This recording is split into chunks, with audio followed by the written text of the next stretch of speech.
I think the problems of Sudan, and again, as I said, I do not presume to try to bring any information or understanding that you do not already have, but only to try to challenge us into thinking differently about it. I would like very much to put it in terms of the general crisis of the post-colonial state in Africa. I think that we tend to get sort of too much invested in particular conflicts and particular tension points and fail to see the bigger picture, which is it's actually a continental picture of post-coloniality, the condition of post-coloniality, which is a condition that in our work, in our studies, we understand and we can articulate very effectively.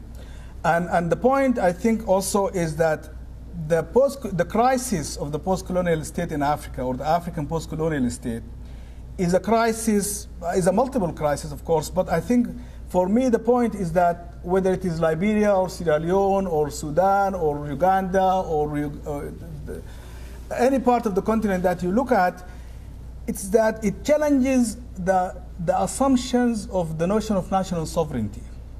And you'll see that all my remarks tend to bring us all to face the challenge of standing up to injustice wherever it is. And so that there is no, I don't see why should a Sudanese official, someone who was born in Sudan and raised up the ranks of Sudanese security forces, should have more legitimacy to speak about issues in Sudan than someone who cares for the victim of that policy.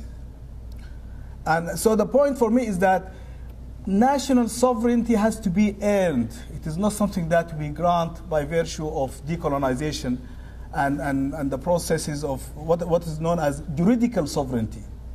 And most African states have come to enjoy juridical sovereignty without enjoying legitimate popular empirical sovereignty. Our states are not sovereign states, and yet they claim and exercise sovereignty against their own populations. And again, my point here is to say, let us challenge that sort of the veneer. Let us challenge the myth and of sovereignty.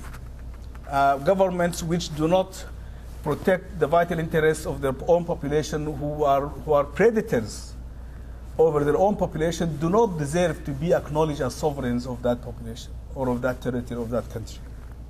So let us not think in terms of the Westphalian model or the European model of the state and sovereignty and assumption that at the borders walls come down and people cease to be inside, you are in or out, which of course is a total lie.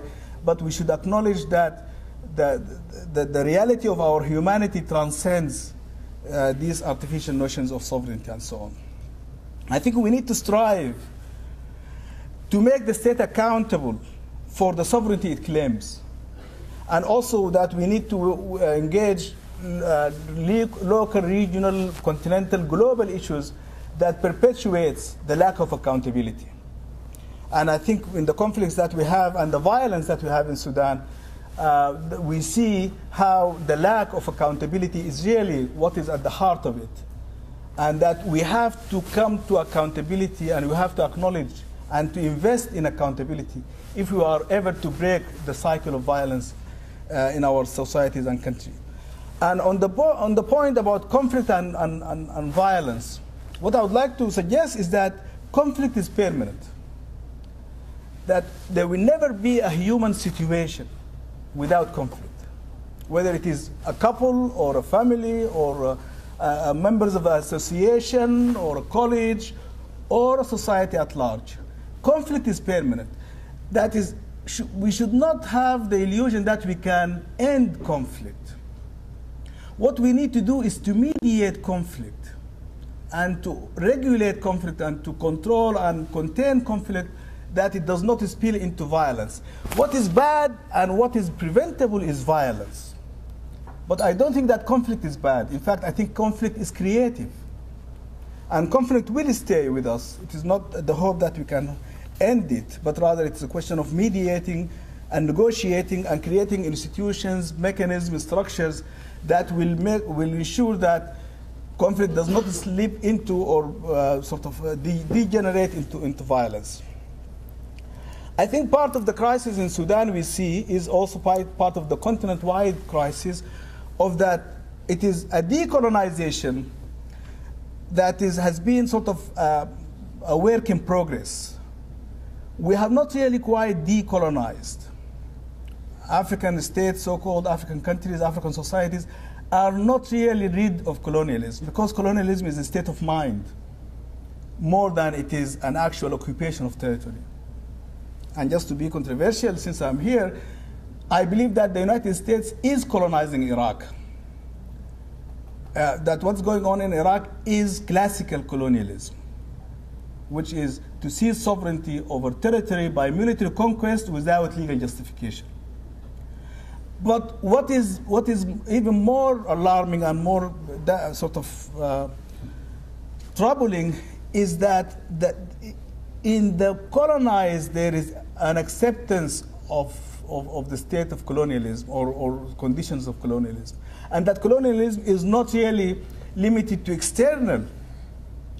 And there is no difference whatsoever between external and internal colonization, that we can have the same phenomenon in terms of domination and hegemony and manipulation and control exercised by local elites of the same ethnic group as it can be by national elites, as it can be by continental elites. So I think we have to think in terms of the sociology of domination. That is how domination is perpetuated and institutionalized and internalized so much that even the oppressed have no imagination of escaping that colonization and so on. And that we have seen in our histories in different African societies, how we have reenacted the structures and power relations of colonialism within our own communities and so on. I come to challenge, again, one of the challenges I raise is sort of the Khartoum elite.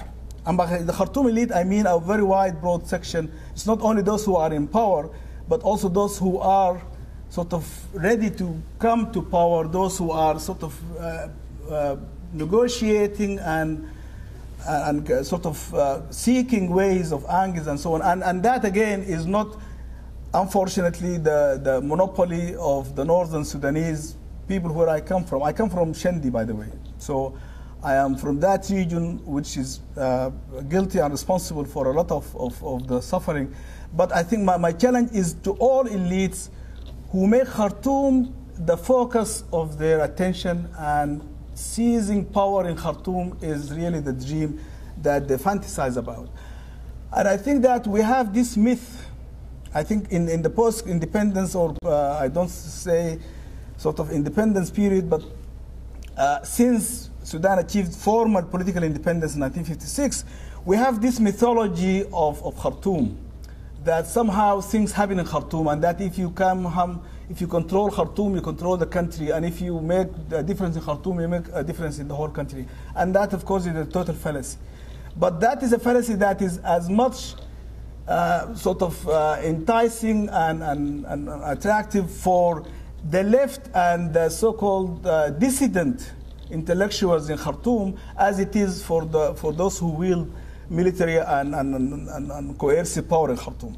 There is this myth of the October and the April, October 1964, April 1985, the assumption that if we can only get rid of the regime, if we can have a popular uprising and get rid of the government, then everything will be fine.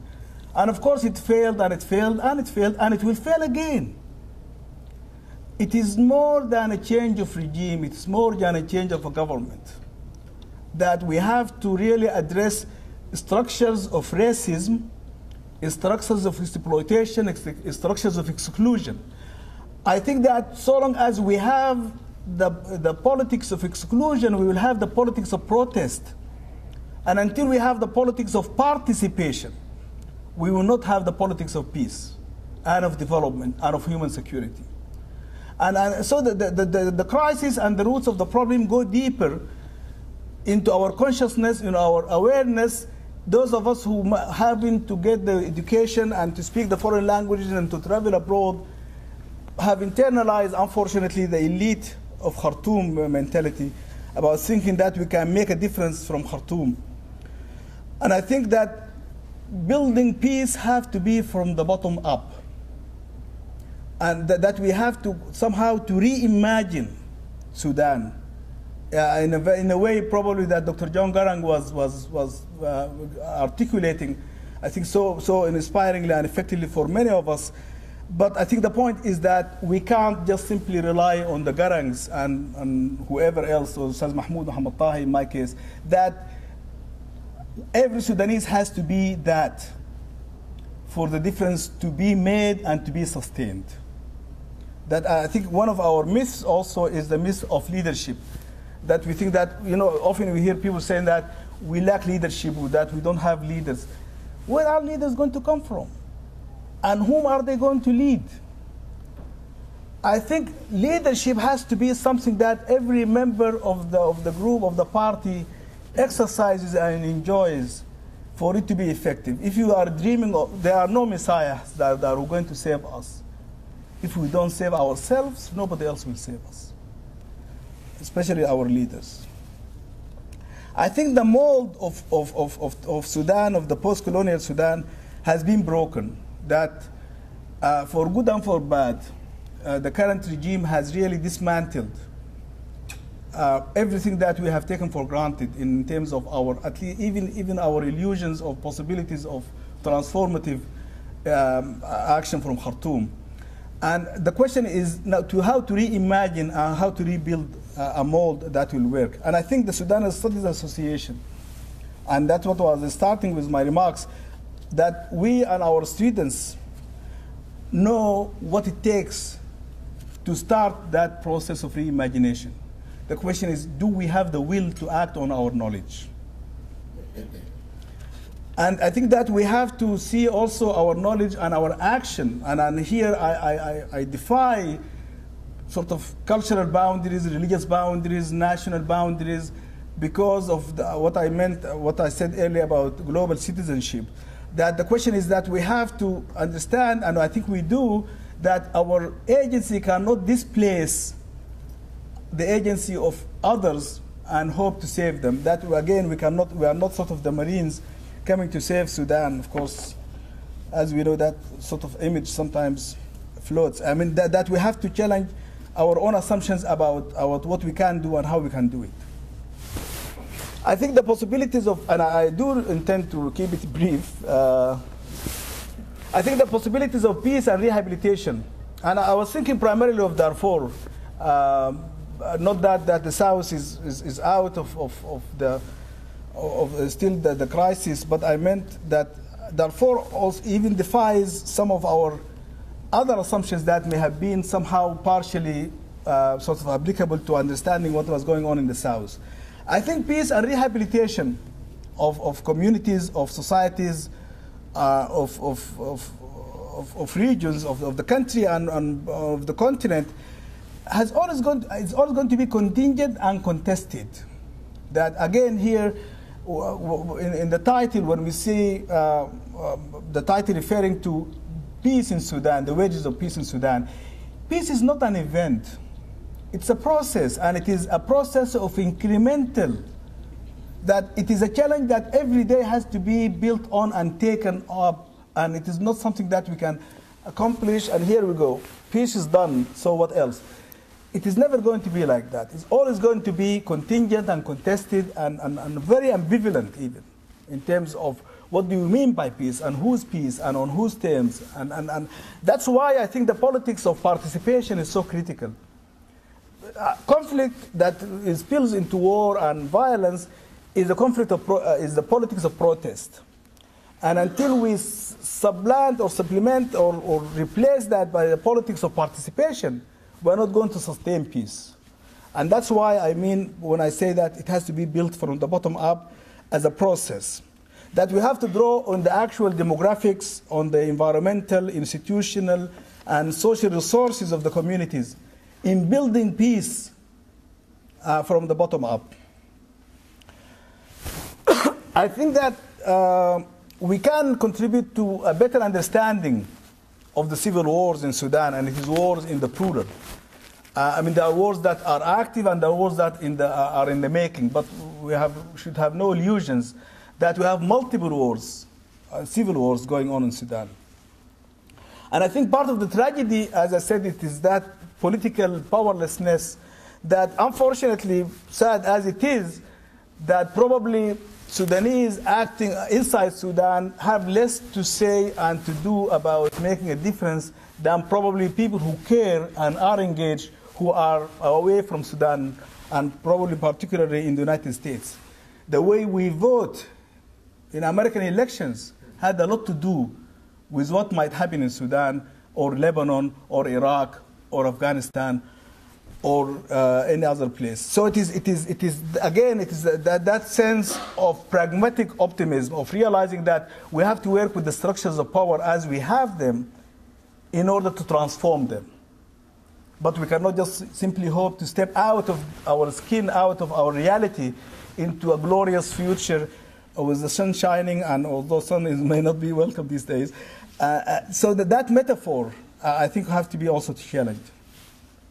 I think part of the anatomy of the tragedy of Darfur is that we have the constant conflict, competition over resources, and we have had that competition and conflict over resources for eternity, for centuries, and it will continue to be.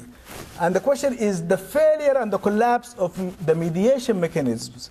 It is not that the conflict is new or that we can hope to completely eliminate that conflict, but the question is how to rejuvenate and reinvent the mediation process that used to be able to contain and somehow to mediate those conflicts. And I think we also have to address the question of atrocities and accountability for atrocities, because it is not an easy choice. Often, as we know, in transitional societies, often the conflict and the struggle is between accountability and possibilities of stability and peace. And Ashley Barr can maybe tell about that in terms of the work of the Carter Center. How, to what extent do you go for traditional mechanisms of accountability or invent new ways of accountability? But accountability there has to be.